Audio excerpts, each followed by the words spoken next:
ये कैसे लोग हैं जिसे अपने भाई के गरीब होने का एहसास नहीं। जी हाँ प्यारे दोस्तों, आज मैं इसी टॉपिक पर बात करने वाला हूँ। आप मेरे इस वीडियो को लास्ट तक ज़रूर देखें। जब एक बाप अपनी बेटी की शादी के लिए ज़मीन बेचता है, ज़मीन फ़रोख्त करता है, तो आप जानते हैं, आपको जानकर हैरत होगी कि उसका ज़मीन का ख़रीदार कोई और नहीं बल्कि उसके अपने लोग हैं, उसके अपने लोग होते हैं। और ये लोग ऐसे लोग हैं, अच्छे खासे कमाने खाने वाले लोग हैं। अगर ये लोग चाहें तो इनकी बेटी की शादी चुटकी में हो सकती है, लेकिन ये लोग नहीं चाहते। इन लोगों का दिल लालच के फंदे में है, गरीब का फ़ायदा उठाते हैं, गरीब होने का फ़ायदा उठाते हैं। आप अगर चाहें तो इस तरह से आप यूं ही मदद कर सकते हैं। आप उसकी ज़मीन क्यों खरीद रहे हैं भाई? आपका ज़मीन मर चुका है।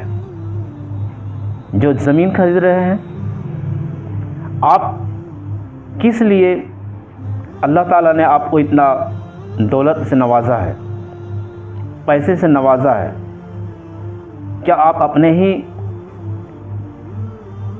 घर को संभालते रहें, अपने ही स्टेटस को देखते रहें, बेहतर बनाते रहें?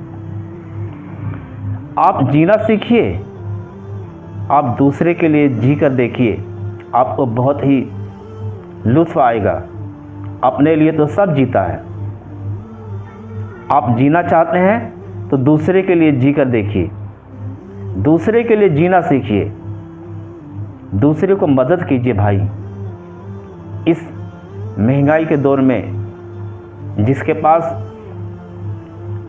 कोई बेहतर इंतज़ाम नहीं है, ऐसों को क्यों नहीं मदद करते आप जैसे लोगों को आगे आना चाहिए।